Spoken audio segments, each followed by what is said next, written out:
জি ওস্তাদ পড়ি।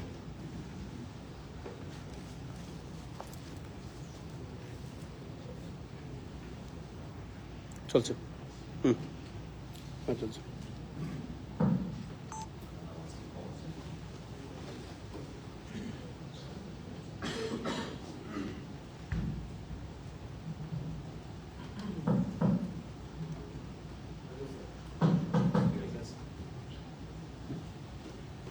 السلام عليكم ورحمة الله وبركاته.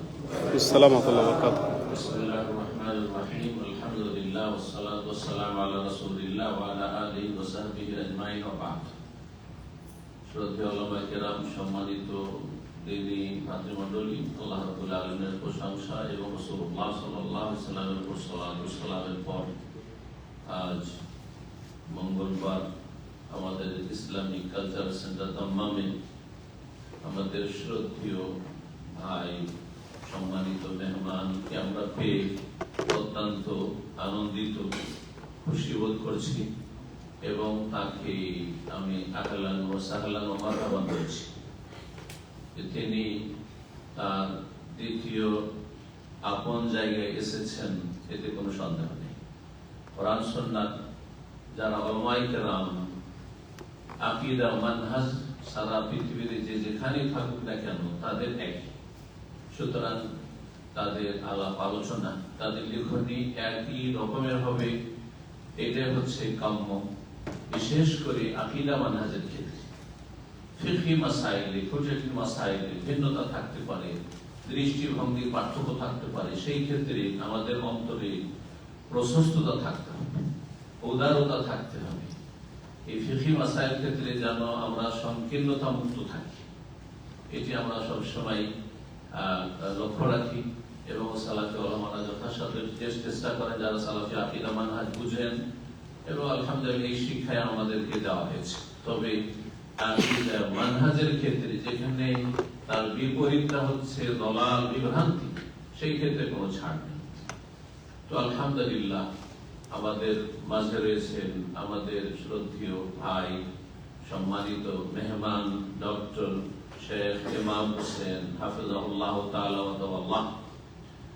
তিনি অনেক দিন থেকেই তার মনের আকাঙ্ক্ষা এখানে আসবেন, আর আমাদেরও মনের আকাঙ্ক্ষা তার আগে যে আমরা তাকে কোনো এক সময় পাব, আর সেটা আমরা অন্তর থেকে চেয়েছিলাম যদি সেটা মাহে রমজান ইফতার ক্যাম্প হইত, যেখানে শুধু বাংলা ভাষাভাষী আমাদের ১,৫০০ উপরে থাকে এবং সুন্দর একটি প্রোগ্রাম রমজান মাসে আমরা করি, এটা পরম্পরা চলে আসছে। তো সেখানে পেলে আরো ভালো হইত।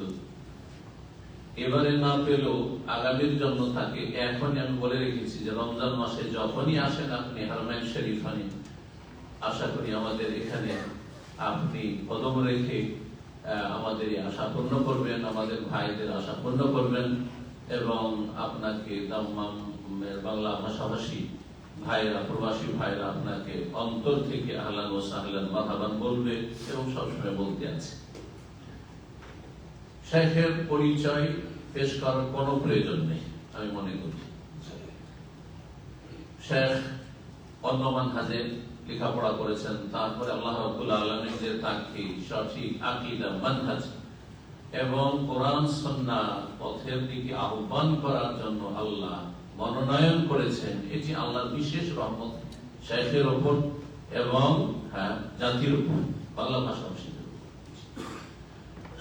যেহেতু তিনি ভিন্ন মতাদর্শ থেকে এসেছেন, সেই জন্য তার কাছে বেশ কিছু অভিজ্ঞতা রয়েছে ঘরের গোমরাহি সম্পর্কে, বিভ্রান্তি সম্পর্কে, বিশেষ করে সুফিইজম সম্পর্কে, পীরতন্ত্র সম্পর্কে, যেটা আমাদের কাছে নেই, কারণ তিনি ভুক্তভোগী, তিনি বেশি জানেন।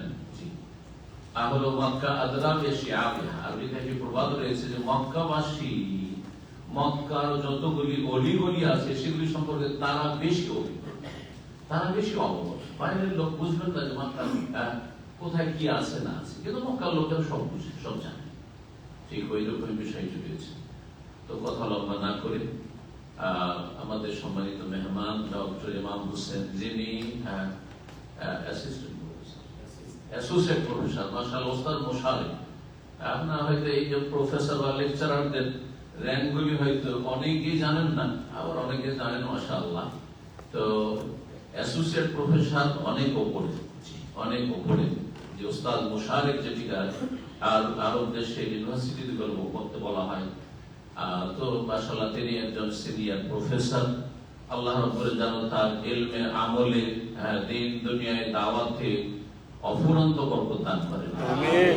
এবং তার দাওয়াতকে আল্লাহ যেন কবুলিয়ত দান করেন, যে কবুলিয়ত আল্লাহ দান করে সেটিকে ধরে রাখার তৌফিক দান করেন, আমিন। এবং এই পথে আল্লাহ ইস্তিকামাহ অটলতা দান করেন, এবং আল্লাহ রাব্বুল আলামিন আমাদের সকলকে জান্নাতুল ফিরদাউসে এইভাবে একত্রিত হওয়ার তৌফিক দান করেন। জাযাকুল্লাহু খাইরান। এখন আমাদের সামনে আমাদের শ্রদ্ধেয় ভাই ডক্টর শেখ ইমাম হোসেন হাফিজাহুল্লাহ তাআলা ওয়া বারাকা ফি হায়াতিহি, তাকে আহ্বান করছি তিনি আপনাদের সামনে গুরুত্বপূর্ণ মূল্যবান আলোচনা রাখবেন। আল্লাহ রাব্বুল যেন তা কবুল করেন এবং আপনাদের সকলকে তার কথাগুলি দ্বারা উপকৃত হওয়ার তৌফিক দান করেন। আমিন।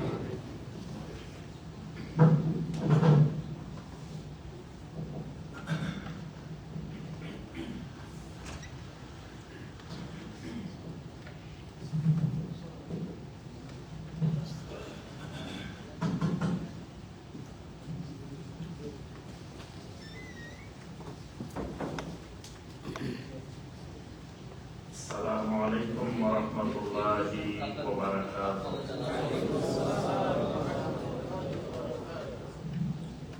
إن الحمد لله نحمده ونستعينه ونستغفره ونعوذ بالله من شرور أنفسنا ومن سيئات أعمالنا.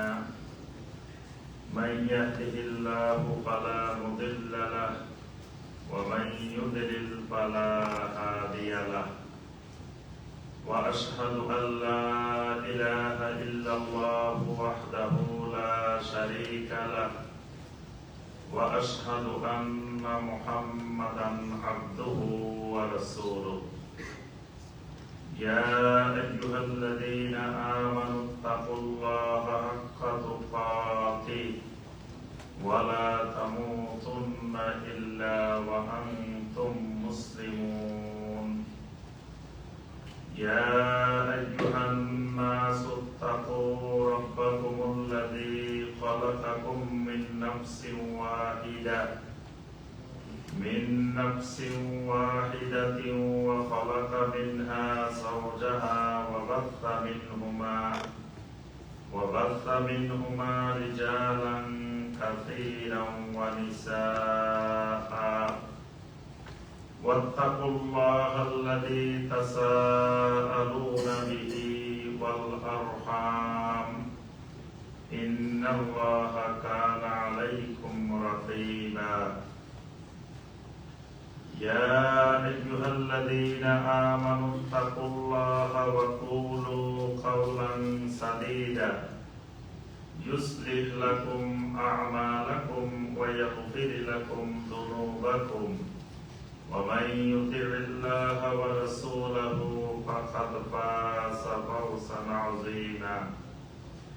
أما بعد، فإن خير الحديث كتاب الله، وخير الهدي هدي محمد صلى الله عليه وسلم، وشر الأمور محدثاتها، وكل محدثة بدعة، وكل بدعة ضلالة، وكل ضلالة في النار.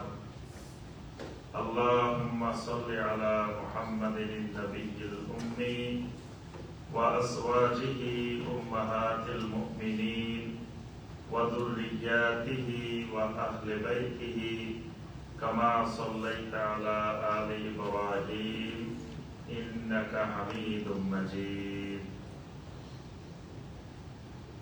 সৌদি আরবের দাম্মাম এলাকায় অবস্থিত সারা পৃথিবীর বাংলা ভাষাভাষী বিশুদ্ধ আকীদা মানহাজের অনুসন্ধানকারী ভাই বোনদের সবচেয়ে প্রিয় মার্কাজ ইসলামিক কালচারাল সেন্টার দাম্মাম। এই সেন্টারে আজকের এই বিশেষ হালাকায় উপস্থিত উক্ত সেন্টারের আমাদের বাংলা বিভাগের সম্মানিত দায়ী, সম্মানিত উস্তাদ এবং অসংখ্য হাজার হাজার সত্যের অনুসন্ধানী ভাই বোনদের, সত্যের দিশারি এবং বাতিলের বেদাতিদের মহা আতঙ্ক। অনেকে স্বপ্নে ঘুমাইলেও জাগে, স্বপ্নে দেখে, স্বপ্নে ঘুম ভেঙে যায়। তো আমাদের সকলের সম্মানিত প্রিয় শায়েখ মতিউর রহমান মাদানী হাফেজাহুল্লাহ, বারাকাল্লাহু তাআলা ফি হায়াতিহি ওয়া আমিন আমিন ইলমিহি। আমিন আমিন। উপস্থিত অনলাইন এবং অফলাইনে সম্মানিত দর্শক শ্রোতা, দিনদার মুসলিম মুহিদ্দিন ভাই ও বোনেরা, আলহামদুলিল্লাহ, শায়েখ প্রথমেই বলেছেন, আমারও অনেক দিনের স্বপ্ন ছিল যে এই ইসলামিক কালচারাল সেন্টার দাম্মাম এটা একটু সচক্ষে দেখা। কারণ এই ইসলামিক সেন্টারকে আল্লাহ রাব্বুল আলামিন এমন কবুলিয়ত দিয়েছেন, আমি বাংলাদেশ নয়, শুধু বাহিরের যে কোনো দেশের যে কোনো ভাইকে যে জিজ্ঞাসা করি যে ভাই আপনি সহিহ আকীদা মানহাজ কিভাবে পেয়েছেন, আপনার পাওয়া সূত্রটা কি, মাধ্যমটা কি, এক নম্বরে এই দাম্মাম ইসলামিক সেন্টারের নাম, শাইখের নামেই আলহামদুলিল্লাহ সবার মুখে শুনি। আলহামদুলিল্লাহ। তো যে সময় আসলে ভিডিও চালু হয় নাই, যে সময় আপনার এই অনলাইনের এত প্রচার প্রসার হয়নি, সেই সময়ে আমি নন্দা সরকার বাড়ি জামে মসজিদ, গুলশান, ঢাকা, এই মসজিদের 2006 সাল থেকে আমি এই মসজিদের ইমাম এবং খতিব। তো বর্তমানেও এখনো আছি এই মসজিদে, আলহামদুলিল্লাহ। এই মসজিদের সাথে আমার অনেক ইতিহাস জড়িত এবং যে তাফসীর গুলো আমাদের তাফসীরুল কুরআন.com-এ দেখেন, এগুলো সব ওই মসজিদেই করা। সুদীর্ঘ প্রায় 18-19 বছর ধরে আমরা ওখানে ধারাবাহিক কোরআনে কারীমের তাফসীর, সিরাতে রাসূল, বিভিন্ন বিষয়ের উপরে ধারাবাহিক আলোচনা করে আসতেছি। তো আপনার 2008 সাল 9 সালের দিকে, তখন কিন্তু ভিডিও বা এই অনলাইনের এত প্রচার ছিল না। তখন আমাদের এই নন্দা সরকার বাড়ি মসজিদের কয়েকজন মুসল্লি একদিন আমাকে এসে বললেন যে শাইখ, আপনি কি এই শাইখ মতিউর রহমান মাদানী হাফেজাহুল্লাহ কোন আলোচনা, কোন লেকচার, কোন কিছু দেখছেন বা শুনছেন? আমি বললাম যে না, আমার তো এরকম এখনো অনলাইনে এরকম কিছু এরকম নাই। তো বললো যে আমি অনেকগুলো লেকচার একসাথে একত্রিত করছি একটা মেমোরি কার্ডে, তা আপনাকে মেমোরি কার্ডে দিয়ে দিচ্ছি, আপনি একটু শুনে দেখি। আলহামদুলিল্লাহ, আমি নিজেই অনেকগুলো শুনছি। তারপরে ওই ভাইকে বললাম যে এগুলো আমরা কিভাবে প্রচার করতে পারি। তো ভাই বললেন যে আমি একসাথে 200-300 মেমোরি কার্ড কিনে আনবো, কিনে এনে এগুলা আমি সবগুলা মেমোরি কার্ডে পরে করে ফ্রি দিব। আমাদের মসজিদে যত মুসল্লি আছে এবং শুক্রবারে তাফসীরে যত মুসল্লি আসে সবাইকে আমরা ফ্রি বিতরণ করব। কয়েকজন ভাই এই উদ্যোগ নিলেন, নিয়ে এই মেমোরি কার্ডের মাধ্যমে বিতরণ শুরু। তারপরে সিডি বাইর হইল, এবার সিডিতে এক সিডিতে অনেকগুলোকে একত্রে করে বিতরণ শুরু। আলহামদুলিল্লাহ আলহামদুলিল্লাহ। বাংলা ভাষাভাষীদের কাছে দাওয়াত পৌঁছানোর জন্য আলহামদুলিল্লাহ আল্লাহ পাক আমাদেরকে এক বড় নিয়ামত দিয়ে দিয়েছে হাতে হাতে। এইটার মাধ্যমে আমরা আলহামদুলিল্লাহ ব্যাপক দাওয়াতি কাজ করেছি। তো ওই সময় থেকে মানে আমার স্বপ্ন যে একদিন ইসলামিক কালচারাল সেন্টার দাম্মামটা দেখা। আরেকটা হলো যারা আহলুল বিদআহ, তো তাদের কাছে সবসময় কথা হলো এসি রুমে বসে বসে দাম্মাম থেকে লেকচার দেন, ময়দানে আসি দেখো এসি রুমে না দিয়ে। আলহামদুলিল্লাহ ময়দানের চেয়ে এই এসি রুমে যে হাজার হাজার মানুষের আকীদা মানহাজ পরিবর্তন হয়েছে, তো ওই এসি রুমটা তো দেখা দরকার। আলহামদুলিল্লাহ আজকে ওই এসি রুম আল্লাহ পাক দেখাইছেন। ওই এসি রুমে আপনাদের সাথে একত্রিত হওয়ার আল্লাহ পাক তৌফিক দিয়েছেন, আলহামদুলিল্লাহ। আলহামদুলিল্লাহ। তো শাইখ প্রথমে বলছেন যে আমরা আসলে জন্মগতভাবে বা মাদ্রাসার পড়াশোনাকালীন লেখাপড়াকালীন অন্য মানহাজের আমরা অন্য চিন্তাধারা ছিলাম, এই মানহাজের দাওয়াতও পাই নাই, আমরা বুঝিও নেই। পরবর্তীতে আলহামদুলিল্লাহ আস্তে আস্তে বোঝার পরে যখন যেটা বুঝতে পেরেছি যে এটাই হক, এটাই সঠিক, সেটাকে মেনে নিয়েছি আলহামদুলিল্লাহ। এবং মেনে নিয়ে এটাকে আরো গভীরভাবে জানার বোঝার চেষ্টা করেছি। তো আলহামদুলিল্লাহ আগে সত্য অনুসন্ধানের জন্য, হক সন্ধানের জন্য অনেক জায়গায় গিয়েছি, সে তথ্য আপনারা জানেন। এই জন্য শাইখ বলছেন যে মানে ওই রাস্তাগুলো সম্পর্কে আমার অনেক কিছু জানা আছে যেগুলো অনেকেরই জানা নাই। কারণ ওই গলিগুলা আল্লাহ সুবহানাহু ওয়া তাআলা কোরআনে কারিমে সিরাতুল মুস্তাকিমকে এক বচন ব্যবহার করেছেন, ওয়া আন্না হাযা সিরাতি মুস্তাকিমান ফাত্তাবিউহু। এখানে বহু বলছেন, একটা রাস্তা সিরাতুল মুস্তাকিম।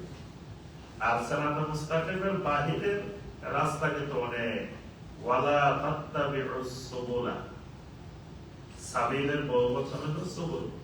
আল্লাহ পাক বলছেন ওই রাস্তাগুলোর অনুসরণ করিও না। তাহলে এখানে রাস্তা অনেক, তো ওই রাস্তাগুলোরও কিন্তু জ্ঞান দরকার আছে, ওই রাস্তাগুলোর জ্ঞান জানা দরকার। হুযায়ফা ইবনুল ইয়ামান রাদিয়াল্লাহু তাআলা আনহু বলেন, কানান নাসু ইয়াসআলুনা রাসূলুল্লাহ সাল্লাল্লাহু আলাইহি ওয়াসাল্লাম আনিল খায়র। আমি দেখতাম লোকেরা এসে রাসূলুল্লাহ সাল্লাল্লাহু আলাইহি ওয়াসাল্লামের কাছে কল্যাণকর জিনিসগুলো, ভালো জিনিসগুলো সম্পর্কে জানতে চাই, কিন্তু ওয়া কুনতু আসআলুহু আনিশ শারর। আমি হুযায়ফা ইবনুল ইয়ামান আমি সবসময় মন্দ জিনিসগুলো সম্পর্কে, খারাপ জিনিসগুলো সম্পর্কে নবী সাল্লাল্লাহু আলাইহি ওয়াসাল্লামের কাছে প্রশ্ন করতাম। কেন? মাখাফাতা আন ইউদরিকানি, যে এই আশঙ্কায় যাতে আমাকে খারাপ জিনিসগুলো পেয়ে না বসে, এগুলো যাতে আমার অজান্তে আমার মধ্যে না আসে। তাহলে খারাপ রাস্তা না চিনলে কিন্তু আপনি সঠিক রাস্তার উপরে ইস্তেকামত থাকা কঠিন। এজন্য আমি সবসময় মাহফিলে গেলে, প্রোগ্রামে গেলে বলি যে প্রথমে গিয়ে আমরা মানুষকে জিজ্ঞাসা করি যে ভাই রাত্রে তো প্রোগ্রাম শেষে আমাকে যাওয়া লাগবে, তো এখান দিয়ে যাওয়ার সময় রাস্তা কোনটা ভালো কোনটা খারাপ, মানে কোন রাস্তায় চোর ডাকাত আছে আর কোন রাস্তায় চোর ডাকাত নাই, নিরাপদ রাস্তা কোনটা আর চোর ডাকাতের রাস্তা কোনটা। আমাকে একবার ডাকাতে ধরছিস তো মাহফিল থেকে আসার সময়, এরপর থেকে আর ওই ভিতরের রাস্তায় রাত্রে ঢুকি না করে, অনেক দূর দিয়ে ঘুরে আসি, তাও বড় রাস্তা দিয়ে আসি। এখন কিন্তু বড় রাস্তায়ও ডাকাতি হয় বর্তমানে। তো আমরা জিজ্ঞাসা করি যে ভাই কোন রাস্তা ভালো কোন রাস্তা খারাপ। সাধারণ দেখেন দুনিয়াবি একটা জিনিস, সেখানেও আমরা ভালো রাস্তা কোনটা খারাপ রাস্তা কোনটা এটার খোঁজ খবর নিই। চিন্তা ভাবনা করে ওই রাস্তায় যায় অথবা যায় না। কিন্তু দেখা যায় আমাদের সমাজের অধিকাংশ মানুষের অভ্যাস হইল ভালো রাস্তা পাইলে আর খারাপ রাস্তার খোঁজ খবর রাখার চেষ্টা করে না। তো খারাপ রাস্তাগুলো সম্পর্কে কিন্তু জ্ঞান অর্জন করা দরকার। আমাদের সমাজে আপনার ভ্রান্ত যে সুফি মতবাদগুলো, এগুলো কিন্তু তারা অত্যন্ত সুকৌশলে প্রচার প্রসার করে। আমাদের সমাজে সরাসরি তারা আকীদা বলে না যে এটা আকীদার জিনিস বা আপনাদের এই আকীদা থাকবে, এটা এইভাবে বলে না। কিন্তু এটাকে আকীদা নাম না দিয়েও এমন ভাবে প্রচার প্রসার করে যাতে সাধারণ মানুষ এটা গিলে ফেলে, খেয়ে ফেলে। এই কারণে মানুষগুলো ভ্রান্ত আকীদার উপরে প্রতিষ্ঠিত হয়ে যায়। তো এই কারণে এই বিষয়গুলো জানা দরকার যে ওই সোরাগলিগুলো, ওই রাস্তাগুলো, যে রাস্তাগুলো মানুষের ঈমান বরণ করে। তো আমাদের সমাজে এরকম কিছু রাস্তা সম্পর্কে আমি আজকে সংক্ষেপে আপনাদের সামনে তুলে ধরবো। লম্বা আলোচনার সুযোগ নাই। আর আপনারা হলেন সব ইউনিভার্সিটির স্টুডেন্ট, ওস্তাদ যেমন ছাত্র তেমন। তো আলহামদুলিল্লাহ আপনাদের বিরাট সৌভাগ্যের ব্যাপার যে আপনারা আলহামদুলিল্লাহ এরকম ওস্তাদ পেয়েছেন। আলহামদুলিল্লাহ। এই সেন্টারে আলহামদুলিল্লাহ যারা যেখানে গেছেন বাংলাদেশে, আমাদের দেশে যে যেখানে যারা গেছেন আলহামদুলিল্লাহ এই সেন্টার থেকে সত্যিকারে এলেম হাসিল করে যারা বাংলাদেশে গেছেন তারাও কিন্তু প্রত্যেকের জায়গায় খুব ভালো দাওয়াতের ভূমিকা, দায়ী ভূমিকা পালন করতেছে আলহামদুলিল্লাহ। এই জন্য আপনাদের কাছে এমন কোন বিষয় নাই যে বিষয়ে শাইখ আলোচনা করেন নাই। শাইখের এমন কোন বিষয় বাদ নাই যে বিষয়ে আলোচনা নাই। মোটামুটি যত বিষয় আছে, যত বিষয় জানা দরকার সব বিষয়ের আলোচনা কিন্তু আছে। এমনকি আমাদের দেশের সেই বাতিল ফেরকাগুলোর একেবারে বই ধরে ধরে, লাইন ধরে ধরে কোন কোন জায়গায় কি কি সমস্যা, কোন কোন জায়গায় আকীদা গন্ডগোল, এই সব কিন্তু চিহ্নিত করা আছে। শাইখে ধরে ধরে আপনাদেরকে এখানে আলোচনা করে দিচ্ছেন আলহামদুলিল্লাহ।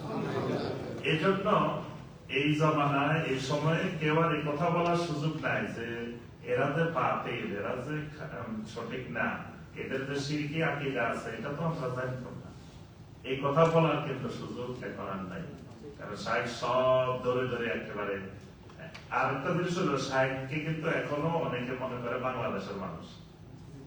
কারণ শাইখ বাংলাদেশের ব্যাপারে, বাংলাদেশের বইপত্র, বাংলাদেশের বিভিন্ন ফেরকা যেই ধরে ধরে আলোচনা করছেন, এটা যারা বাংলাদেশে থাকেন তারাও এটা করতে পারেন না।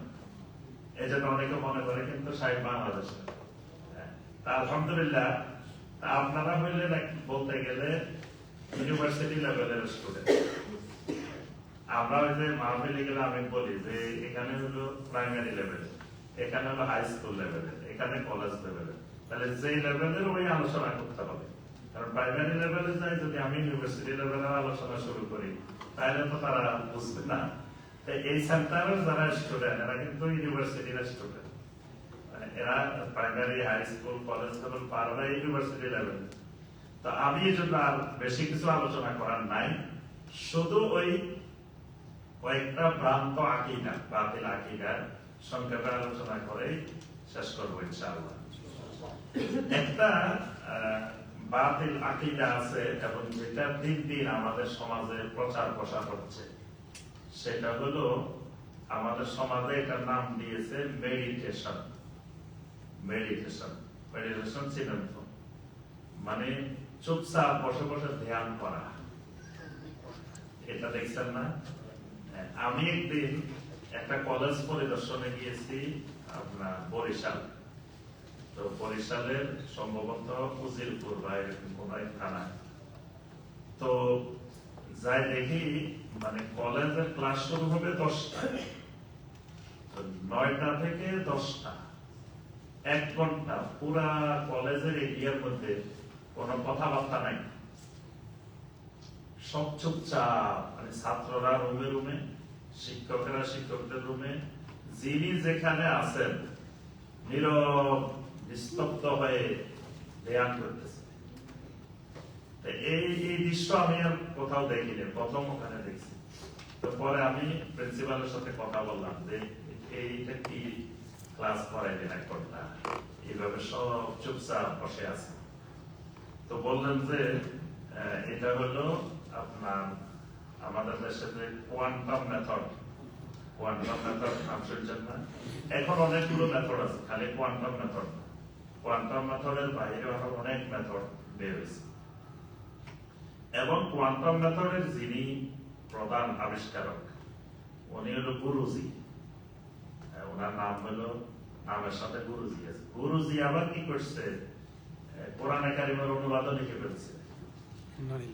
কোয়ান্টাম মেথডের কিন্তু কোরআনের অনুবাদ আছে, এবং কোরআনে কারিমের এই অনুবাদ সব জায়গায় জায়গায় তারা মানে ছড়াই দিয়েছে, সব বিভিন্ন জায়গায় জায়গায় তার এই অনুবাদ। এবং শিক্ষিত মানুষের মধ্যে তারা এই অনুবাদগুলো বেশি প্রসার করে। তারপরে তাদের এলাকায় এমন মহিলা কর্মী আছে, এমন পুরুষ কর্মী আছে, রাত দিন এই মেথডের পিছনে কাজ করে। এবং অনেকের পরিবারে অনেক স্বামীরা আমার কাছে অভিযোগ করছেন যে মহিলারা সারাদিন বাড়িতে থাকে না, সকালবেলা বের হয়ে যায়, এবং কতগুলো ব্যাংক আছে, মাটির ব্যাংক, এই ব্যাংকে গুলো বাড়িতে বাড়িতে দিয়ে আসে, আবার টাকা কালেকশন করে, আবার এদের কোরআন প্রচার করে, বিভিন্ন জিনিস প্রচার করে, আর দীর্ঘ সময় খালি ধ্যানে বসে থাকে। এই একটা হলো এই কোয়ান্টাম মেথডের ধ্যান। আরেকটা হলো আমাদের দেশের যারা সুফি আকীদায় বিশ্বাসী, তাসাউফের নামে যারা বিভিন্ন ধরনের ভ্রান্ত আকীদা আমলে বিশ্বাসী, তারাও এটাকে মুরাকাবা নাম দিয়ে যে প্রত্যেককে ধ্যান করায়। এই যে ধ্যানটা, এটা কিন্তু ইসলামের কোন বিষয় নয়, এটা অমুসলিমদের জিনিস। গৌতম বুদ্ধ দীর্ঘ সময় ধ্যান করছে, ধ্যান করে নাকি সে মানে এই দর্শন, এই ফিলোসফি আবিষ্কার করছে। তারপরে হিন্দুদের শ্রীকৃষ্ণ দীর্ঘ সময় আপনার ধ্যান করছে, ধ্যান করে এটা পাইছে।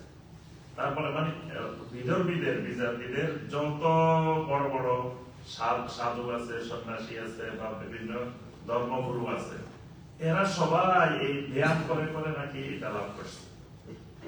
এখন মুসলিমদের মধ্যেও এই কেউ মুরাকাবার নামে, কেউ মেডিটেশনের নামে, কেউ বিভিন্ন নামে এই ধ্যান করে, এবং ধ্যান করার দ্বারা তারা নাকি মানসিক প্রশান্তি পায়, তারপরে এটা পায়, এবং ধ্যানের মাধ্যমে অনেকের আস্তে আস্তে আস্তে আস্তে কাশ খুলে যায়। কাশ বুঝেন? সুফিবাদের একটি গুরুত্বপূর্ণ বিষয় হলো কাশ। কাশ হলো মানে তার শরীরের মধ্যে 10টা লতিফা আছে। সুফিবাদের তত্ত্ব হলো যে একজন মানুষের শরীরে আপনার লতিফা থাকে 10টা। তো একজন একটা কামাল মাদ্রাসার প্রিন্সিপাল, তো এক ইউনিভার্সিটিতে প্রতি শুক্রবারে ফার্স্ট টাইম ক্লাস নেয়। তো ক্লাস নিতে গিয়ে ওই প্রিন্সিপাল সাহেব ছাত্রদেরকে লতিফা শিখায়।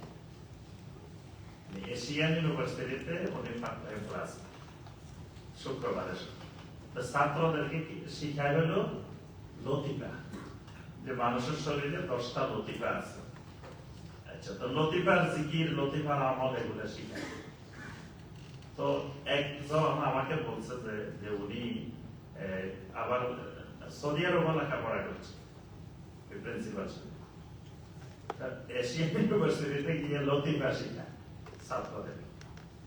তো পরে একদিন হঠাৎ করে কোন এক কারণে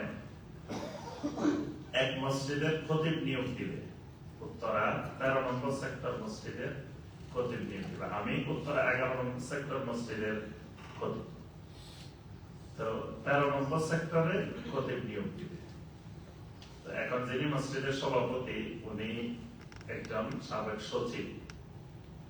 তো উনি ইন্টারভিউ বোর্ডে আমাকে প্রধান থানায় ইন্টারভিউ বোর্ড গঠন করছে যে খতিব নিয়োগ দেওয়ার জন্য। এখন ওখানে আপনার প্রায় 65 জন বাছাই করে খতিবের জন্য ইন্টারভিউ রাখছে। তো ওই প্রিন্সিপাল সাহেব ওই খতিবের জন্য ইন্টারভিউ দিতে আসছে। তো আমি মনে করলাম যে আজকে খতিব সাহেবকে প্রিন্সিপাল সাহেবকে জিজ্ঞাসা করা দরকার যে উনি লতিফা এগুলো পাইছে কোথায়, কোরআন হাদিসে আছে। আরো ইন্টারভিউ করে আরো 10-12 জন ছিলেন। তো ওই প্রিন্সিপাল সাহেবকে আমি ওখানে জিজ্ঞাসা করলাম যে এই যে 10টা লতিফা, এই লতিফা গুলো কোরআন হাদিসে কোথাও আছে কিনা, বা এই সম্পর্কে আপনি একটু কোরআন সুন্নাহর দৃষ্টিভঙ্গি আলোচনা করেন। তো উনি ওখানে ইন্টারভিউ বোর্ডে বলতেছে যে না, এগুলো তো কোরআন হাদিসে কোথাও নাই। আমি বললাম যে কোরআন হাদিসে কোথাও নাই তো ভালো কথা, এটা ঠিক কথা বলছেন। তাহলে আর ছাত্রদেরকে যে এটা কোরআন হাদিসে নাই ওই জিনিস শিখানোর পড়ানোর দরকারটা কি? এবার আর কিছু বলতেছেন না, চুপ করে আছে। তো তাহলে যারা পড়াইতেছেন বা যারা শিখাইতেছেন তারাও জানেন যে এগুলো কোরআন হাদিসে নাই। তো এই যে 10টা লতিফা তারা আবিষ্কার করেছে, একটা লতিফা হইল কাল। তারা বলে যে এখানে বাম পাশে নিচে হইল কাল, তারপরে এই পাশে হইল রূপ, এক পাশে কাল, এটা একটা লতিফা। রূপ, এটা একটা লতিফা। এখানে হইল স্যার, উপরে হইল স্যার, এটা একটা লতিফা। এখানে হইল খফি, এটা একটা লতিফা। মাঝখানে হইল আখফা, এটা আরেকটা লতিফা। কয়টা হয়েছে? 5টা। তারপরে মানুষকে 4টা জিনিস দিয়ে বানানো হয়েছে, খাক, আবেশ, তারপরে বাপ, আরেকটা হইল মানে আগুন, পানি, তারপরে বাতাস, মাটি। এই 4টা, এই 4টা লতিফা। আর ওই 5টা কয়টা হয়েছে? আর এই বড়িটা মাথা থেকে পা পর্যন্ত যে পুরো একটা বড়ি, এটা একটা লতিফা। এটা হলো নাফস, এটা হলো নাফস লতিফা। তাহলে লতিফা কয়টা হইল? 10। এই 10টা লতিফা কেন্দ্রিক তারা জিকির শিক্ষা করাবে। তো এই 10টা লতিফা কেন্দ্রিক জিকির করতে করতে করতে করতে আস্তে আস্তে আস্তে আস্তে এই 10টা চালু হয়। যখন কোন ব্যক্তির এই 10টা লতিফা চালু হয়ে যাবে তখন তার মধ্যে কাশ চলে আসে। তার মধ্যে আসে কি? কাশ।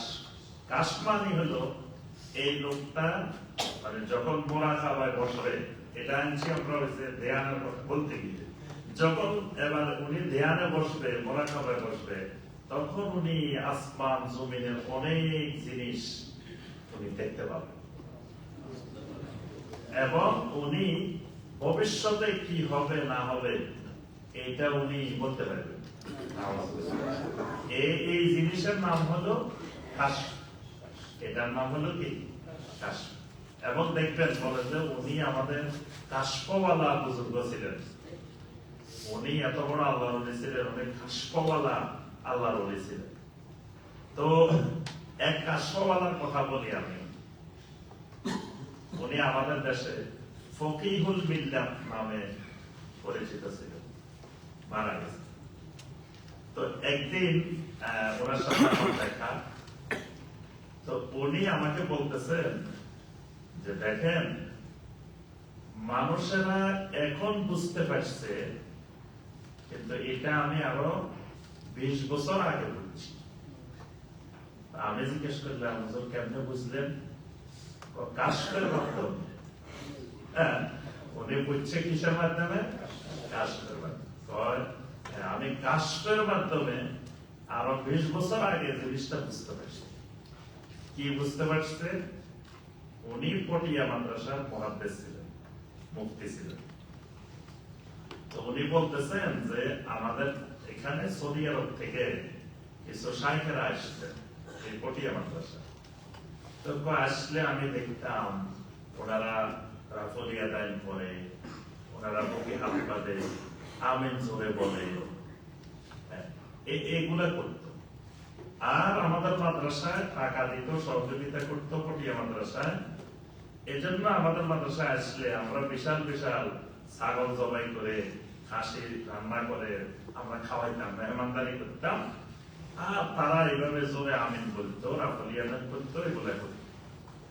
তো বলতেছেন যে তখন আমি মাদ্রাসায় সবাইকে সতর্ক করছিলাম যে এই যে তোমরা খাওয়াইতেছ, এই যে মেহমানদারি করতেছ, তারা যে আমাদের এখানে কি ফেতনা ছড়াইতেছে সেটা তো তোমরা বুঝতেছ না। এই যে তারা আমিন জোরে বলতেছে, এই যে রাফলিয়ান করতেছে, এগুলো তো আমাদের ছাত্রদের মধ্যে প্রভাব ফেলতেছে। তো উনি আমাকে বলতেছেন না, আমি দেখেন 20 বছর আগে নিষেধ করছি এদেরকে। আমি তখন কাশফের মাধ্যমে বুঝতে পারছি যে কিছুদিনের মধ্যে বাংলাদেশে এটা ব্যাপক আকারে ছড়াই পড়বে। আজকে দেখেন কি ব্যাপক আকারে বাংলাদেশে ছড়াই পড়ছে। যে ওই সময় যদি আমরা এটা বন্ধ করে দিতাম 20 বছর আগে, তাহলে এটা আজকে এই ভয়াবহ রূপ ধারণ করত। বাংলাদেশে এইগুলোর বিরুদ্ধে সবচেয়ে সোচ্চার ছিলেন উনি, এবং ওনার ওখানে সারা বছর ট্রেনিং হইত, প্রশিক্ষণ হইত।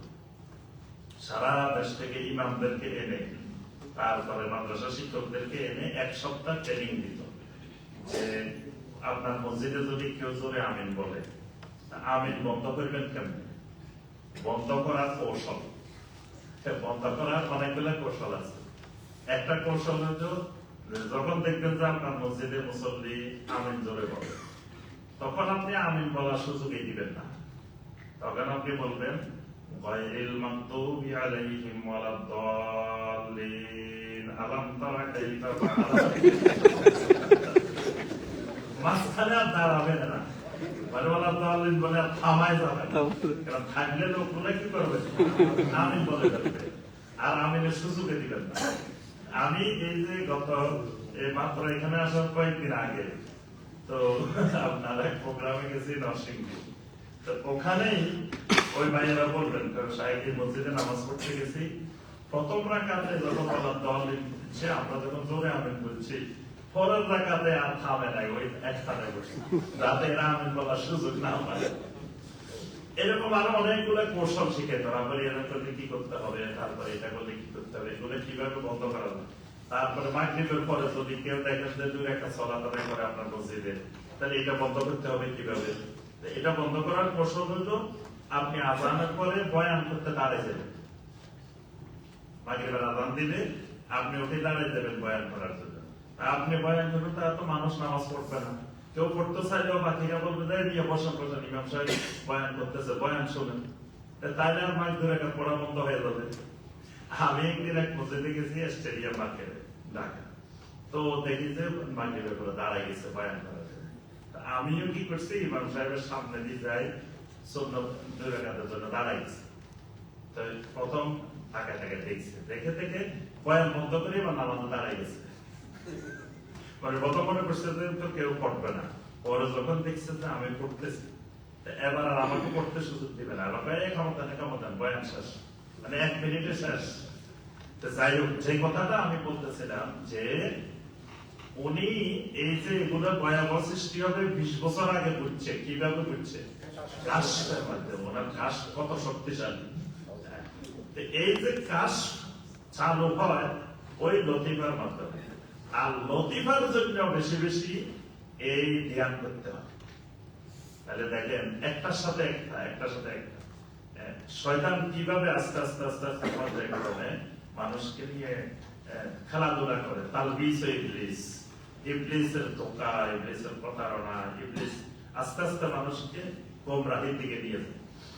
এই ধ্যানটা, এই ধ্যানের নামে, মেডিটেশনের নামে বা মোরাকাবার নামে যে জিনিসটা চলতেছে এবং যে জিনিসটার মাধ্যমে আপনার মনে করা হচ্ছে যে এটার মাধ্যমে আল্লাহকে পাওয়া যায়, তারপরে কাশ খুলে যায়, তারপরে আপনার বিভিন্ন ধরনের আপনি অনেক কিছু জানতে পারবেন, আপনার কাছে অনেক তথ্য আসবে, আপনার ঢাকা বিশ্ববিদ্যালয়ের একজন প্রফেসর।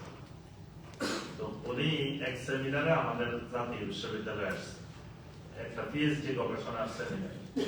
তো উনি সরাসরি বলতেছেন যে কোরআনে কারিমের আয়াত এটার অর্থ হইল, স্বাভাবিক অর্থ হইল এটা, কিন্তু আমি আমার কাশফের মাধ্যমে জানতে পারি যে আয়াত এটার অর্থ এটা না, আয়াত এটার অর্থ হবে এটা। মানে কাশফের মাধ্যমে কোরআনের আয়াত পরিবর্তন হয়, অর্থ পরিবর্তন হয়। এবং দেখবেন আমাদের সমাজে যে অনেক আমল আছে যে আমলগুলো কাশফের মাধ্যমে পাওয়া গেছে। মানে এই আমলগুলো ভিত্তি কি বলে যে এগুলা কোনো কিতাব আদিতে পাওয়া যাবে না, কোরআন হাদিসে পাওয়া যাবে না, এগুলা সিনা বসিনা পাস করে, এগুলা সিনা সিনা থাকে। মানে একজনের সিনা থেকে আরেকজনের সিনা যাবে, আরেকজনের সিনা থেকে, এগুলো কিতাবে নেই। এই কারণেই আপনার আহলুল হাদিস এটার এই মানহাজের অর্থই হলো আহলুল কোরআন ওয়াস সুন্নাহ। কোরআন এবং সুন্নাহর উপরে ভিত্তি করে আকীদা গড়ে উঠবে, মানহাজ গড়ে উঠবে, আমল গড়ে উঠবে। কোরআন সুন্নাহর বাহিরে কোনো আকীদা, কোনো আমল করার সুযোগ নাই। কিন্তু দেখবেন অনেক আমল আছে যেগুলো কোরআন হাদিসে নাই। এই রাস্তাটা সম্পর্কে সতর্ক থাকতে হবে যে আপনাকে মেডিটেশনের নামে অনেক মানুষ ধোঁকায় পড়ে গেছে। দেখবেন অনেকেই মেডিটেশনের পিছনে ঘুরতেছে, এটার প্রসার এত ব্যাপক আকারে হচ্ছে।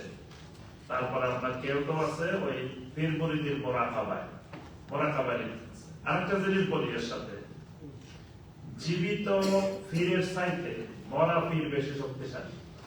এটা কি জানেন আপনারা? জীবিত চাইতে মারা যাওয়ার পরে শক্তিশালী হয়ে গেছে বেশি। কেন বেশি হয়েছে? আমি এটা জানার চেষ্টা করছি অনেকবার যে জীবিত অবস্থার চাইতে মারা গেলে পাওয়ারফুল হয় কেন, শক্তি বাড়ি যায় কেন। তো ওনাদের তত্ত্ব হলো, ওনাদের সূত্র হলো যে একজন মানুষের যখন 10টা লতিফা, 9টা লতিফাকে আটকে রেখেছে আপনার ওই নফস, 10ম লতিফা। তো এই কারণে খাঁচার ভিতরে ওই 9টা লতিফা আটকে আছে। তো মানুষ যখন মারা যায়, আল্লাহর ওলি যখন মারা যায়, তখন ওই নফসটা তো নষ্ট হয়ে যায়, নফসটা বাকি থাকে। তো বাকি 9টা আবার খাঁচার থেকে বের হয়ে যায়।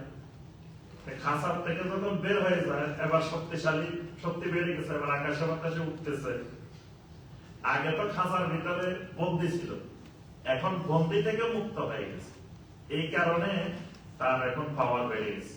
এজন্য দেখবেন জীবিত পীরের চাইতে মৃত পীরের জন্য মানব বেশি করে, ওরস করে, আরো যা যা করে। এবং মানুষ কোনো কিছু চাইতে যায়, তারপরে কোনো কিছু দোয়া করতে যায়, সব ওই মৃতটার কাছে, জীবিতটার চাইতে মৃতটার কাছে। এবং জীবিতটার কাছে গেলেও তারা দেখাইবে মৃতটার দিকে। তো এটার ওই মূল ভিত্তি, মূল কারণ যেটা, যে ওই মারা যাওয়ার পরে তার খাসা মুক্ত হয়ে গেছে। এই যে চিন্তাধারা, এই চিন্তাধারা গুলো এই মোরাকাবা, মুশাহাদার নাম দিয়ে, এই ধ্যানের নাম দিয়ে, মেডিটেশনের নাম দিয়ে, এবং তারা এটাকে বিভিন্ন দলিল, নবী সাল্লাল্লাহু আলাইহি সাল্লাম হেরা গুহায় ধ্যান করছেন, এটাকে মেডিটেশনেরও দলিল, মোরাকাবারও দলিল। তো নবী সাল্লাল্লাহু আলাইহি ওয়াসাল্লাম সেখানে তো এরকম ধ্যান করেন নাই। ওখানে সহিহ বুখারীর riwayat ইয়াতাহান্নাসু ফিহি, ইয়াতাহান্নাসু মানে ইয়াতাআব্বাদ। নবী সাল্লাল্লাহু আলাইহি ওয়াসাল্লাম সেখানে ইবাদত করেছেন। আর নবী সাল্লাল্লাহু আলাইহি ওয়াসাল্লাম যদি করেন, সেটা তো আপনার নবুয়তের আগে। নবুয়তের পরে তো নবী সাল্লাল্লাহু আলাইহি ওয়াসাল্লাম আর ওখানে যান নাই ওই মুরাকাবা বা ধ্যান করার জন্য, বা এরপরে কখনো নবী সাল্লাল্লাহু আলাইহি ওয়াসাল্লাম করেছেন এই মর্মে কোনো দলিল প্রমাণ পাওয়া যায়। আরেকটা এই রাস্তা, যে রাস্তাগুলো আমরা বলতেছি, সেই আকীদাটা হলো ওয়াহদাতুল উজুদ, যেটা সম্পর্কে আপনারা জানেন, যে যেটাকে বলা হয় যে অস্তিত্বের এককত্ব বা সত্তার এককত্ব। ওজুদ মানে অনেকগুলা ইউনিট, অনেকগুলা জিনিসের এককতা। অর্থাৎ আল্লাহ রাব্বুল আলামিনকে তারা এই আকীদার মূল ভিত্তি যেটা কথা বলে, সেটা হলো যে আল্লাহ সুবহানাহু ওয়া তাআলা আলাদা কোনো সত্তা না। আল্লাহ সুবহানাহু ওয়া তাআলা যত মাখলুক আছে, যত প্রাণী আছে, এই সবগুলো ইউনিট মিলে একক সত্তার নাম আল্লাহ। নাউযুবিল্লাহ। এই কারণে তারা মনে করে যে যত প্রাণী আছে প্রত্যেক প্রাণীর ভিতরে আল্লাহ আছে। এই জন্য তারা যে কোনো কিছুকে সেজদা করলে তারা মনে করে এটা আল্লাহকে করা হচ্ছে, কারণ তার ভিতরে তো আল্লাহ আছে। এই ব্যাপারে দেখবেন আমাদের সমাজে সেই মনসুর হাল্লাজের কাহিনী, হোসাইন বিন মনসুর হাল্লাজের কাহিনী ব্যাপক আকারে প্রচলিত, সব মানুষ জানে যে হোসাইন বিন মনসুর হাল্লাজের ভিতরে আল্লাহ ঢুকে গেছে। এবং তারা সুন্দর করে বয়ান করে যে হোসাইন বিন মনসুর আল্লাহ এখানে একদিন আসি থেকে জেলখানা নাই, জেলখানাও নাই, মনসুর আল্লাহ নাই। আরেকদিন আসি থেকে জেলখানাও আছে, মনসুর আল্লাহ আছে। জিজ্ঞাসা করলো তুমি কোথায় গেছিলে? মনসুর আল্লাহ বললো একদিন আমি আমার আল্লাহর বাড়িতে চলে গেছি, আর আরেকদিন আল্লাহ তার বাড়িতে চলে গেছে। তাহলে এই যে আল্লাহর ভিতরে তারা ঢুকে যায়, তাদের ভিতরে আল্লাহ ঢুকে যায়। এই যে আল্লাহ আর বান্দার একত্ব হয়ে যাওয়া, এক জাতের ভিতরে আরেকজন ঢুকে যাওয়া, এই আকীদা আমাদের সমাজে ব্যাপক আকারে বহুল প্রচলিত। এবং অনেক মানুষের মনে করে যে তার অন্তরে আল্লাহ আছে, এবং বলে যে আল্লাহ সুবহানাহু ওয়া তাআলা দেখো যে আসমান জমিন কোন জায়গায় আল্লাহর জায়গা হয় না, মুমিনের ছোট্ট একটা কলব, এটার ভিতরে আল্লাহর স্থান হয়। অসংখ্য মানুষ এটাতে বিশ্বাস করে। একদিন এক ফির গেছে আমাদের মাদ্রাসায়, অনেক আগে ছোটবেলায়। তো আমাদের মাদ্রাসার প্রিন্সিপাল পরিচয় করাই দিচ্ছেন যে উনি এই ফির সাহেব পুরা কোরআনে কারীমকে একটা চাউলের মধ্যে লিখে ফেলছে। একটা চাউলের মধ্যে নাকি পুরা কোরআন লিখে ফেলছে। আবার উনি পরিচয় করে দিচ্ছেন যে যেরকম আল্লাহ সুবহানাহু ওয়া তাআলা যে আসমান জমিন কোথাও জায়গা হয় না, মুমিনের ছোট্ট একটা কালবের ভিতরে আল্লাহর জায়গা হয়। কালবুল মুমিনে আরশুল্লাহ, এই জাল হাদিস বানাই এটাও বলতেছেন। তো এরকম পুরা কোরআনে কারীম যে এত বড় কোরআন দেখেন, যে ওনার কারামতি দেখেন, ওনার বেলায়েত কোন পর্যায়ে, পুরা কোরআন একটা চাউলের মধ্যে লিখে ফেলছে। জৈনপুরের পীর আপনারা ছিলেন চট্টগ্রাম আর ভারতের জৈনপুরের পীরের নাকি এটা কারামতি, যে চাউলের মধ্যে কোরআন লিখে ফেলছে। এই যে ওয়াহদাতুল উজুদ, এটা বিভিন্ন ভাবে বিভিন্ন আঙ্গিকে আমাদের সমাজের মানুষের কিন্তু রন্ধ্রে রন্ধ্রে এটা ঢুকে আছে। এবং এই কারণে দেখবেন জিকির করে হাসবি রাব্বি জাল্লাল্লাহ মা ফি কলবি গায়রুল্লাহ, নূর মুহাম্মদ সাল্লাল্লাহ লা ইলাহা ইল্লাল্লাহ, এই জিকির ব্যাপক প্রচলিত। তো এই যে মা ফি কলবি গায়রুল্লাহ মানে আমার কলবে আল্লাহ ছাড়া কিছু নাই, তার অর্থ হলো ওই আকীদাটা ঢুকানো হয়েছে যে আমার কলবে আল্লাহ ঢুকে আছে। আর সাথে আবার নূর মুহাম্মদ এটা দিয়ে ঢুকানো হয়েছে নবী সাল্লাল্লাহু আলাইহি ওয়াসাল্লাম নূরের তৈরি ওই আকীদা ওই জিকিরের মধ্যে আমরা ঢুকাই দেওয়া হয়েছে।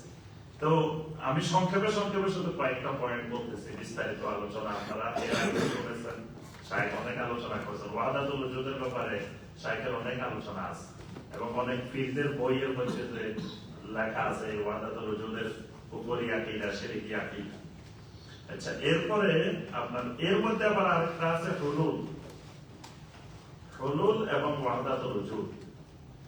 তো হুলুল আর ওয়াহদাতুল উজুদের পার্থক্য হলো আপনার ধরেন শরবত বানাইছেন, শরবতের মধ্যে চিনি দিচ্ছেন, চিনি আর পানি মিক্স হয়ে শরবত হয়েছে। এর ভিতরে চিনি আর দেখা যায় না, একেবারে চিনি আর শরবত এক, পানি এক হয়ে গেছে, কোনোটাকে কোনোটা থেকে আর আলাদা করার সুযোগ নাই, এক হয়ে গেছে।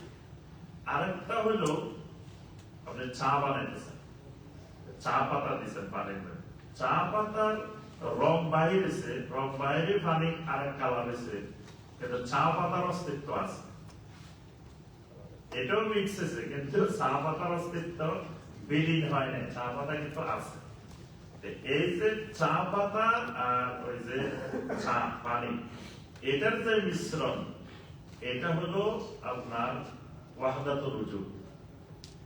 আর একেবারে শরবতের মানে পানি আর চিনি যে মিক্স হয়ে গেছে, এটা হলো হুলুদ, মানে একটার ভিতরে একটা একেবারে পুরা হালাল হয়ে গেছে, এমন ভাবে ঢুকে গেছে আর একটা থেকে একটাকে আলাদা করা যাচ্ছে না। এই জন্য বলে যে মনসুর আল্লাহকে পরবর্তীতে যখন মারা হয়েছে, তারপরে তার গোশত যখন সাগরে ফেলে দেওয়া হয়েছে, সাগরের পানি থেকেও বের হইতেছে কি মানে তারে আলাদা করা সম্ভব হয়নি। তাই এই যে হুলুল এবং ওয়াহদাতুল উজুদ, এই দুইটা কুফরি শিরকি আকীদা আমাদের অসংখ্য লক্ষ লক্ষ বলতে গেলে কোটি কোটি মুসলিমের মধ্যে ঢুকে আছে। এবং দেখেন এই যে আকীদা কুফরি শিরকি আকীদাগুলো, তারপরেও আমাদের দেশের কোন কোন আলেম বলেন যে আকীদা বলতে কিছু নেই। আকীদা আবার কি? আমরা সব মুসলিমে তো আমরা কালেমায় বিশ্বাসী, সব মুসলিমে তো আমরা কেবলাকে এক কেবলা, আমরা একজন একজনের জবাইকৃত পশু খাই, তো এ তো বাজারিকাল মুসলিম, সুতরাং আকীদা দরকার নেই। অথচ আকীদাটাই হলো মূল, আমাদের আমলের মৌলিক বিষয় আকীদা। আকীদা ঠিক হইলে আমার আমল কাজে আসবে, আকীদাই ঠিক নেই তাহলে আমার আমল কাজে আসবে না। এই আকীদা, এই ওয়াহদাতুল উজুদ আর হুলুল, এটা আমাদের সমাজের ব্যাপক আকারে মানে ভ্রান্ত দুইটা আকীদা আমাদের সমাজে ঢুকে আছে। আরেকটা হলো আপনার ইসলামকে চার ভাগে বিভক্ত করা, এই আরেকটা ভ্রান্ত আকীদা। ইসলাম চার ভাগে বিভক্ত, একটা শরীয়ত, একটা তরিকত, একটা মারফত, আর একটা হাকিকত। এই চার ভাগে বিভক্ত, এটা কিন্তু একেবারে সাধারণ মানুষ যে লেখাপড়া জানে না, কিছু জানে না, সেও কিন্তু জানে যে এটা শরীয়ত। আপনি যেটা বলতেছেন এটা শরীয়তের লাইন, আমরা যেটা বলতেছি এটা মারফতি লাইন, এটা শরীয়তের গান, এটা মারফতি গান। গানও দুই রকম আছে, শরীয়তের গান আছে আবার মারফতি গান আছে। তারপরে আপনার এই যে শরীয়তি মারফত, তারপরে দেখবেন যে যখন তাদের স্তর উন্নত হয়, মানে শরীয়ত থেকে তরিকতে যায়, তরিকত থেকে মারফতে যায়, মারফত থেকে হাকিকতে যায়, তখন তাদের আমল বরাবর কমে যায়। আমি সবসময় বলি যে আমরা ইউনিভার্সিটিতে টিচারদের 4টা স্তর। প্রথম লেকচারার হয় যোগদান করতে, লেকচারার থেকে প্রমোশন হয় অ্যাসিস্ট্যান্ট প্রফেসর, অ্যাসিস্ট্যান্ট প্রফেসর থেকে হয় অ্যাসোসিয়েট প্রফেসর, অ্যাসোসিয়েট প্রফেসর থেকে প্রফেসর। যত প্রমোশন হয় তত তার ক্লাস কমে যায়। লেকচারার ক্লাস নেবে সপ্তাহে 8টা, অ্যাসিস্ট্যান্ট প্রফেসর হলে 6টা, অ্যাসোসিয়েট প্রফেসর হলে 4টা, প্রফেসর হলে সপ্তাহে 2টা। তার পদবি উপরে গেছে কিন্তু ক্লাস কমে গেছে। এই ভিত্তিতে এরা আপনার এগুলো 4টা ভাগে ভাগ করছে, শরীয়ত, তরিকত, মারফত, হাকিকত। যত এক একটা স্তর উপরে উঠবে তত তার আমল কমে যাবে, তার আর আমল দরকার নেই। শরীয়তে আছে সব আমল করতে হবে, তরিকতে গেছে অনেকগুলো কমে যাবে, তারপরে মারফতে যাবে আরো কমে যাবে, হাকিকতে গেলে একেবারে কমে যাবে। এই জন্য দেখবেন শরীয়তের জিকির হইল লা ইলাহা ইল্লাল্লাহ, তরিকতের জিকির হইল ইল্লাল্লাহ। অর্ধেক কমে গেছে, লা ইলাহা কমে গেছে, এবার জিকির হয়ে গেছে কি ইল্লাল্লাহ ইল্লাল্লাহ ইল্লাল্লাহ। এরপরে যখন আপনি মারফতে যাবেন আরো অর্ধেক কমে যাবে, ইল্লা বাদ আবার খালি আল্লাহ আল্লাহ আল্লাহ, আরো ছোট হয়ে গেছে। যখন হাকিকতে যাবে তখন আর আল্লাহ আল্লাহ থাকবে না, তখন হুর মধ্যে চলে আসবে, তখন হুর জিকির হবে, আরো বিভিন্ন রকমের জিকির হবে। এই জন্য দেখবেন হাকিকতে যে গেছে সে আর নামাজ পড়ে না, সে আর সালাত আদায় করে না। তো কি ব্যাপার, আপনি সালাত আদায় করেন না কেন? উনি এখন হাকিকতে পৌঁছে গেছে। এই জন্য হাকিকতে পৌঁছলে, হাকিকত মানে সে আল্লাহ আর সে মিশে গেছে, তার ভিতরে আল্লাহ ঢুকে গেছে। এখন সে বলে যে সে আর ইবাদত করবে কার? তার ভিতরে আল্লাহ। এজন্য আপনার বাইজিদ বুস্তামি, যাকে আমাদের সমাজে পরিচিত হলো বাইজিদ বুস্তামি, যে বাইজিদ বুস্তামির মাজার কিন্তু বাংলাদেশে, অথচ বাইজিদ বুস্তামির দেশ কিন্তু বাংলাদেশে না, কিন্তু বাংলাদেশে ওনার মাজার আছে বাইজিদ বুস্তামি। এই ইয়াজিদ আল বুস্তামি, এই লোক তিনি বলতেছেন যে আমি দীর্ঘদিন ধরে আল্লাহকে খুঁজতেছি, আল্লাহকে খুঁজি কিন্তু আল্লাহকে খুঁজে পাই না, শেষের দিকে আমি নিজেই তো আল্লাহ। তাহলে এই যে হাকিকতের যেই আকীদা, এগুলো সব শিরকি এবং কুফরি আকীদা। এবং ইসলামকে এইভাবে নবী সাল্লাল্লাহু আলাইহি ওয়াসাল্লাম 4 ভাগে বিভক্ত করেন নাই। ইসলাম যেটা কোরআনে কারিমে আছে, যেটা নবী সাল্লাল্লাহু আলাইহি ওয়াসাল্লামের হাদিসে আছে, সেটাই ইসলাম, সেটা শরীয়ত, শরীয়তটাই ইসলাম। আল্লাহ পাক প্রত্যেক নবীকে শরীয়ত দিয়ে পাঠাইছেন। লিকুল্লিন জাআলনা মিনকুম শিরআতাও ওয়া মিনহাজা, প্রত্যেক নবীকে আল্লাহ রাব্বুল আলামিন শরীয়ত দিয়েছেন। শরীয়ত দিয়েই আপনার মৃত্যু পর্যন্ত আল্লাহর ইবাদত করে যেতে হবে। আল্লাহর ইবাদত থেকে অবসরে যাওয়ার সুযোগ নাই। ওয়া'বুদ রাব্বাকা হাত্তা ইয়াতিয়াকাল ইয়াকিন, মৃত্যু আসা পর্যন্ত রবের ইবাদত করে যেতে হবে। এর মধ্যে কোনো অবসরে যাওয়ার সুযোগ নেই, বরং আরো যখন বয়স বেশি হবে তখন ইবাদত করতে গিয়ে আরো বাড়াই দিতে হবে। নবী সাল্লাল্লাহু আলাইহি ওয়াসাল্লাম যখন ওফাতের সময় গড়িয়ে আসছে, তখন নবী সাল্লাল্লাহু আলাইহি ওয়াসাল্লাম আরো রবের জিকির, রবের ইবাদত আরো বাড়াই দিয়েছেন। আল্লাহ পাক বলেছেন, ইযা জাআ নাসরুল্লাহি ওয়াল ফাত ওয়া রাআইতান নাসা ইয়াদখুলুনা ফি দীনিল্লাহি আফওয়াজা ফাসাব্বিহ বিহামদি রাব্বিকা ওয়াস্তাগফির। বেশি বেশি করে ইস্তিগফার, বেশি বেশি করে রবের হামদের সাথে তাসবিহ আদায় করেন। তাহলে এই যে 4টা ভাগ, শরীয়ত, তরিকত, হাকিকত, মারফত, এই যে 4 ভাগ করা, এই ভাগটা একটা ভ্রান্ত আকীদা, একটা মানে বাতিল আকীদা, শিরকি কুফরি আকীদার অসংখ্য জিনিস জন্ম দেয় বিভক্তির মাধ্যমে। এরপরে আরেকটা জিনিস আমাদের সমাজের বাতিল আকীদা, সেটা হলো আপনার কারামতের নামে বিভ্রান্ত। কারামত এটা হক, কারামাতুল আউলিয়ায়ে হাক্কুন, এটা আহলুস সুন্নাহ ওয়াল জামাতের আকীদা।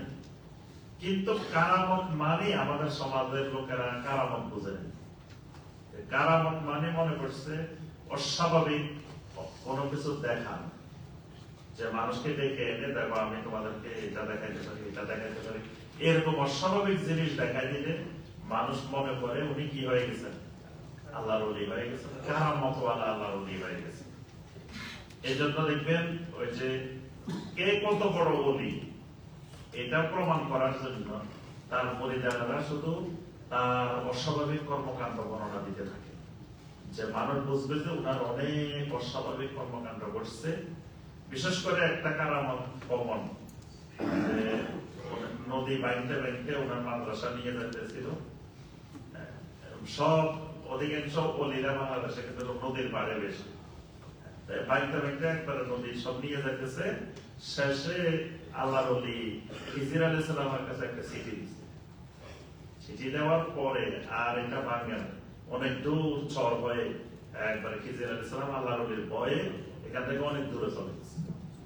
এই কারামত সবাই আছে বাংলাদেশে। তারপরে আপনার হজে আসছে, পাসপোর্ট হারাই ফেলছে, এখন বাংলাদেশে যাবে কেমনে চিন্তা করতেছেন, কোন রাস্তা খুঁজে পায় না। পরে হুজুর দেখছে, দেখে বলছে কি ব্যাপার, কাঁদতেছ কেন? বলতে আমার পাসপোর্ট ভিসা সব হারাই গেল, যাবো কেমনে? হুজুর বলছে চোখ বন্ধ করো। চোখ বন্ধ করছে, একটু পরে যায় দেখে বরিশাল পৌঁছে গেছে। এই যে কারামতে একের পর এক, মানে আমাদের দেশে দেখবেন যে মেইন ফিসার বয়ান করবো ধরেন রাত্রে 11টায় 12টায়, আর পেশা তো বয়ান করে না, পেশা খালি দোয়া, পেশা হলো বরকত দেওয়ার জন্য আসছে, উনি শেষে আখেরি মুনাজাত পরিচালনা করবেন। তো এখন ওনার আগে ধরেন 5 জন 6 জন 8 জন বয়ান করে, আর এই বয়ানের বিষয়বস্তু হলো খালি ওই হুজুরের কালাম, কোন সময় কি করছে, কোন সময় কি করছে, কোন সময় হুজুরে এটা করছে, মানে অস্বাভাবিক কাজ।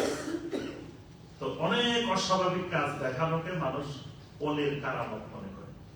অথচ ইমাম সাহেব রাহমানুল্লাহ বলছেন, ইজা রাআইতুমুর রাজুলা ইয়াতিরু ফিল হাওয়া আও ইয়ামশি আলাল মা ফালা তুসাদ্দিকু, যদি তোমরা দেখো কোন মানুষ যে আকাশে উঠতেছে, পানির উপর দিয়ে হাঁটতেছে, তারপরেও তোমরা তাকে আল্লাহর ওলি বলে সত্যায়ন করিও না, হাত্তা তাআলামু মুতাবাআত রাসূলিল্লাহি সাল্লাল্লাহু আলাইহি ওয়াসাল্লাম, যতক্ষণ না তার মধ্যে পরিপূর্ণ রাসূলুল্লাহ সাল্লাল্লাহু আলাইহি ওয়াসাল্লামের সুন্নতের ইত্তেবা না দেখবে।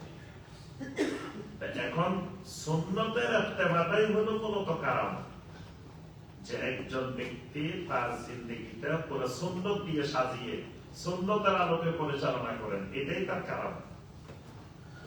কিন্তু আমাদের সমাজে কারামতটা হয়ে গেছে ব্যক্তিগত, কারামত হয়ে গেছে মানে অস্বাভাবিক কর্মকাণ্ড। আমি সবসময় বলি, যদি এরকম অস্বাভাবিক কর্মকাণ্ডটাই কারামত হয়, তাহলে দাজ্জাল তো অনেক অস্বাভাবিক কর্মকাণ্ড দেখাবে, এবং শয়তানও এইরকম অস্বাভাবিক কর্মকাণ্ড দেখাতে পারে। অনেক অমুসলিমেরও এরকম, মুশরিকেরও এরকম অস্বাভাবিক জিনিস দেখায়, তাহলে তো তারাও তো মানুষ মনে করতে পারে আল্লাহর ওলি। জাদু, জাদুর মাধ্যমে তো এরকম অনেক দেখায়। তারপরে আপনার এই কারামতের নামে ধোঁকা, এবং এটা এই কারামতের নামে বিভ্রান্তি হয়ে মানুষ দেখা গেছে শিরিককারীকেও আল্লাহর ওলি মনে করতেছে, বেদাতকারীকেও আল্লাহর ওলি মনে করতেছে। আমি একবার লক্ষ্মীপুরে গেছি, তো লক্ষ্মীপুরের ভাইয়েরা বলতেছেন যে সাহেব আপনি যে একটা অঙ্ক বলছেন, অঙ্ক তো মিলতেছে না, সূত্রটা মিলতেছে না। তাই বললাম কি সূত্র মিলতেছে না, ভালো করে বলেন, কোন এক জায়গায় আপনাদের ভুল হয়েছে এই জন্য মিলতেছে না। তো বলতেছে যে সাহেব আপনি বলছেন শিরিককারী বেদাতকারী কোনোদিন আল্লাহর ওলি হতে পারে না, শিরিককারী বেদাতকারী আল্লাহর ওলি হতে পারে না, এটা হলো সত্য। এখন আমাদের এলাকার যারা আল্লাহর ওলি, আমরা তাদেরকে আল্লাহর ওলি মনে করি, তো ওনারা তো শিরিকও করতো, বেদাত, শিরিক বেদাত করে ওনারা আল্লাহর ওলি হয়েছে, অঙ্ক তো মিলে নাই। কারণ সূত্র হয়েছে যে শিরিককারী বেদাতকারী আল্লাহর ওলি হইতে পারে। আমাদের এলাকার যারা আল্লাহর ওলি, তারা তো শিরিকও করতো, বেদাত, ওই সময়টা আমরা বুঝতাম না যে এগুলো শিরিক, এগুলো বেদাত। এখন যখন বুঝতেছি, এখন দেখতেছি যে এরা তো শিরিকও করতো, বেদাত করতো, তো শিরিক বেদাত করে আল্লাহর ওলি হয়েছে কিভাবে? আমি বললাম যে আপনাদের সূত্রে ভুল হয়েছে এই জায়গায়, উনি যে আল্লাহর ওলি হয়েছে আপনি জানলেন কেমনে? উনি যে আল্লাহর ওলি এটা আপনি জানলেন কিভাবে? আপনাকে কে বলছে? আল্লাহ পাক বলে দিছে যে শোনো এই আমাদের, এই আমার ওলি, তা আপনি জানছেন কিন্তু আমরা জানার সূত্রটা কি? কয় না আশায় ওনারা তো আল্লাহর ওলি, আমরা জানবো না কেন? ওনারা এই আপনার অনেক অনেক এরকম কারামত দেখাইছে, ওনাদের এক একজনের অনেক কারামত ছিল। আমাকে আপনি জীবনে কয়টা দেখছেন কারামত? কয় না আমাদের অমুক আল্লাহর ওলি ছিল, রাত্রে বাঘের পিঠে করে গ্রামে গ্রামে হাঁটত, বাঘের পিঠে করে গ্রামে গ্রামে হাঁটত। উনি আল্লাহর ওলি না হলে বাঘের পিঠে করে কেমনে আসবে? আমাকে আপনি দেখছেন বাঘের পিঠে করে? কে দেখছে? কয় না অনেকে দেখছে। কে দেখছে এটা খুঁজে বাইর করেন, আসলে কেউ দেখে নাই। মানে এমনি কথা হয়েছে যে উনি রাত্রে বাঘের পিঠে করে, একজন বলে দিচ্ছে যে না আমাদের অমুকের রাত্রে তাকে 3টা বাজে এক জায়গা থেকে আসতেছিল, হঠাৎ থেকে বাঘের পিঠে করে কোন লোক হাঁটতেছে, পরে দেখে যে আমাদের অমুক হুজুরে না বাঘের পিঠে হাঁটতেছে। দেখো উনি আল্লাহর ওলি না হলে বাঘের পিঠে গেছে কেন? তাই বললাম যে এই যে যেগুলো নিয়ে আপনারা আল্লাহর ওলির দলিল বানাইছেন, এই জায়গায় ভুল পরিভাষায় আছে, যে এগুলো দেখার নাম আল্লাহর ওলি নয়। আল্লাহর ওলি হলো তার আকীদা বিশুদ্ধ কিনা, তার আমলগুলো শিরক বিদআত মুক্ত কিনা, সুন্নতের ইত্তেবা করে কিনা, তাকওয়া আছে কিনা, এগুলাই আল্লাহর ওলির দলিল। তাহলে আমরা যে বিষয়টা বলছি যে কারামতের নামে বিভ্রান্তি, এটা একটা আমাদের সমাজে বাদে রাখি। সর্বশেষ আমি আর বেশি আলোচনায় যাব না। আরেকটা বিষয় সেটা হলো আল্লাহ সুবহানাহু ওয়া তাআলার প্রশাসনকে আমাদের দেশের মানুষ আল্লাহর প্রশাসন সাজাইছে, এটা একটা শিরকি কুফরি মতবাদ। দেখেন সূরা ইউনূসের 31 নম্বর আয়াত, সেই নবী সাল্লাল্লাহু আলাইহি ওয়াসাল্লামের সময় যে মুশরিকেরা, তাদেরকে যখন প্রশ্ন করা হয়েছে ওয়ামান ইউদাব্বিরুল আমর, যে কে সবকিছু পরিচালনা করে, আসমান জমিন সবকিছু যা আছে এগুলো পরিচালনা করে কে, তখন ফাসায়াকুলুন আল্লাহ, তারা জবাব দিছে কি আল্লাহ। কিন্তু এখনকার যারা মুসলিম তারা বিশ্বাস করে যে আল্লাহ সুবহানাহু ওয়া তাআলা এককভাবে পরিচালনা করেন না। আল্লাহ সুবহানাহু ওয়া তাআলা প্রশাসনটা এই সবকিছু এককভাবে পরিচালনা করেন না। কিভাবে করেন? আল্লাহ সুবহানাহু ওয়া তাআলা 7টা মহাদেশে 7 জন গাউস রাখছেন। গাউস একজন হলো প্রধান, গাউসুল আজম। দেখবেন অনেকের নাম অনেকে বলে যে গাউসুল আজম অমুক, গাউসুল আজম অমুক, মানে উনি 7 মহাদেশের মধ্যে 7 জনের মধ্যে সবার উপরে, মানে আল্লাহ সুবহানাহু ওয়া তাআলার পরে প্রশাসনের সর্বোচ্চ কর্মকর্তা, তার নাম হলো গাউসুল আজম। বলে যে আমাদের গাউসুল আজম মাইজবান্ডারি, আমাদের গাউসুল আজম অমুক, গাউসুল আজম অমুক। এই উনি হলো 7 মহাদেশের 7 জনের মধ্যে প্রথম প্রধান। আচ্ছা, তো 7 জন আছে 7 মহাদেশে। এই গাউসের আন্ডারে, প্রত্যেক গাউসের আন্ডারে আবার 40 জন করে কুতুব আছে। এক একজনের আন্ডারে 40 জন করে কুতুব। প্রত্যেক কুতুবের আন্ডারে আবার আওতাদ আছে, আওতাদের আন্ডারে আবদাল আছে, আবদালের আন্ডারে আল্লাহর ওলি আছে। এই যে মানে আল্লাহর প্রশাসনটা এরা এইভাবে সাজাই দিছে যে আল্লাহ সুবহানাহু ওয়া তাআলা এককভাবে পরিচালনা করেন, যে তাওহীদ, যে আল্লাহ সুবহানাহু ওয়া তাআলা পরিচালনার ক্ষেত্রেও একক, এই তাওহীদ নষ্ট করে ফেলছে। যে এই আপনার গাউস কুতুব এদের বিশ্বাস কি, এজন্য দেখবেন প্রত্যেকটা মানুষ বিশ্বাস করে কুতুবে বিশ্বাস করে, কুতুবে বিশ্বাস করে। এবং আমাদের কাছে আমরা বয়ান করে যে উনি জমানার কুতুব ছিলেন, উনি ওই কুতুব ছিলেন, এবং কুতুবদের মিটিং হয়।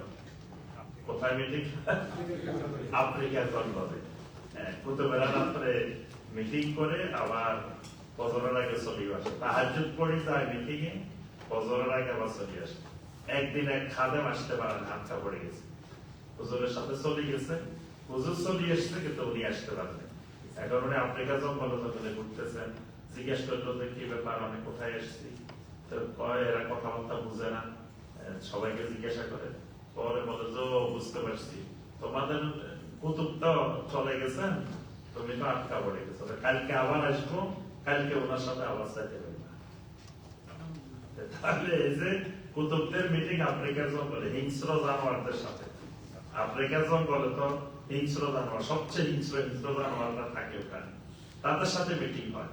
যদি সত্যিকারের কুতুবদের মিটিং হতো তাহলে তো মক্কা মুকাররমা, মদিনা মুনাওয়ারা এখানে তো হওয়ার কথা, এখানে না হয় আফ্রিকার জঙ্গলে হয়।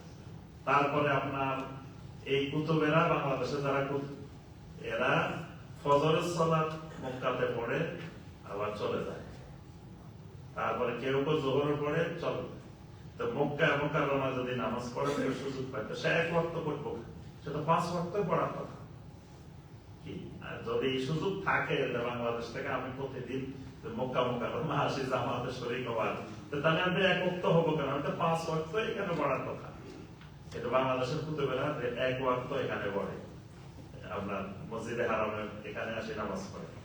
এই যে কুতুবের নামে, গাউসের নামে যে ভ্রান্ত আকীদা, ভ্রান্ত বিশ্বাস মানুষের অন্তরে অন্তরে ঢুকে আছে, প্রত্যেক মানুষের মধ্যে, মানে অধিকাংশ মানুষের মধ্যে এই ভ্রান্ত বিশ্বাস ঢুকে আছে। এবং বিপদ আপদে পড়লে ইয়া গাউসুল আজম, তারপরে তারা বলে যে 4 জন এত পাওয়ারফুল গাউসুল আজম আছে, এদেরকে আপনি জলে স্থলে সাগরে জঙ্গলে যেখানে বিপদে পড়েন না কেন ডাক দিলেই এরা উদ্ধার করে নেয়। একজন হলো আব্দুল কাদের জিলানী রাহিমাহুল্লাহ, ওনারে খালি ইয়া জিলানী করে ডাক দিবেন বা ইয়া গাউসুল আজম বলে ডাক দিবেন। তারপরে বাদাবি, ইয়া বাদাবি, তারপরে ইয়া রফাই, ইয়া নাসুকি, এদেরকে ডাক দিলে আমি সবসময় বলি যে সেলুন দোকানে গেলে বাংলাদেশে ওই যে একটা ছবি থাকে বাবা লোকনাথ, লোকনাথের ছবি থাকে, নিচে লেখা থাকে যে জলে স্থলে যেখানেই বিপদে পড়ো না কেন বাবাকে স্মরণ করি। তারা যেমন জলে স্থলে জঙ্গলে যেখানে বিপদে পড়ে বাবা লোকনাথকে স্মরণ করে।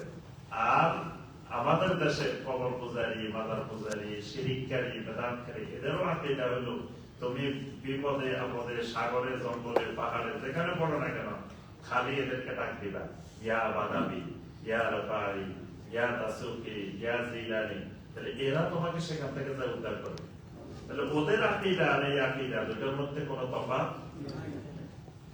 এইভাবে অসংখ্য বাতিল আকীদা। কবরের পাশে যাই মোরাকাবা করে আমাদের দেশে, এটা দেখছেন? কবরের পাশে যাই মোরাকাবা করে, ধ্যানে বসে থাকে। এবং বড় বড় আলেম, বড় বড় মুরব্বী, তারা কবরের পাশে মানে মোরাকাবা করলে কবরের থেকে ফয়েজ পায়, কবরের থেকে ফয়েজ ও বরকত পায়। এই জন্য কবরের পাশে মোরাকাবা করে। মানে এক শ্রেণী হলো সরাসরি কবরের কাছে সাজদা করে, কবরের কাছে সরাসরি চায়, মানে সরাসরি কোনো লুকোচুরি নেই। আরেক শ্রেণী সরাসরি সাজদা করে না বা কবরের কাছে যায় চায় না, কিন্তু কবরের পাশে যায় মোরাকাবা করে, কবরের থেকে ফয়েজ ও বরকত আসবে, কবরের থেকে তারা বিভিন্ন নির্দেশনা পাবে। আমাদের ফেনীতে একটা মাদ্রাসা আছে, ফেনী জামিয়া রশিদিয়া।